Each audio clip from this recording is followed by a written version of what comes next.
புரிஞ்சுதா உங்களுக்கு? ஆயத்தம் படணும். ஆண்டவரே சொல்ல, நீ ஆயத்தமா இரு. மனுஷகுமாரன் ஆண்டவராகிய இயேசு அவருடைய வருகை சமீபமா இருக்கிறது. நீ என்ன செய்யணும்? ஆயத்தமா இரு. அல்லேலூயா. ஏங்க, நான் ரட்சிக்கப்பட்டேங்க, ஆண்டவரை ஏற்றுக்கிட்டேன், சர்ச்சுக்கெல்லாம் போயிட்டு இருக்கேன், நல்லா இயேசுனார் வந்தா நான் போயிடுவேன். விசுவாசம் நல்லதுதான். அல்லேலூயா. விசுவாசம் அது ரைட்டு. ஆனா ஆயத்தம், ஆண்டவர் சொன்ன காரியங்கள் எப்படி நம்ம ஆயத்தத்தோடு இருந்து விசுவாசிக்கணும். அல்லேலூயா. பரிசுத்தம் இல்லாமல் விசுவாசிப்பது, ஆண்டவருடைய கட்டளையை கீழ்ப்படியாமல் விசுவாசிப்பது, அது விசுவாசமா? சாட்சி இல்லாமல் நடந்து நான் விசுவாசிக்கிறேன்னு சொல்வது விசுவாசமா? அல்லேலூயா. விசுவாசம் என்பது என்ன?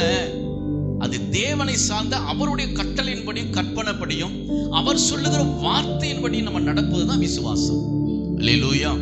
அப்ப நம்ம ஆயத்தமா இருக்கணும். கர்த்தருடைய வருகை சமீபமா இருக்கிறது. பரிசுத்தமா இருக்கணும். நம்ம ஆண்டோட சந்திக்க, பரிசுத்தம் இல்லாமல் அவரை சந்திக்க முடியாது. அப்ப நீங்க ஆயத்தமா இருங்க அப்படின்னு ஆண்டவர் சொல்லுகிறார். அல்லேலூயா.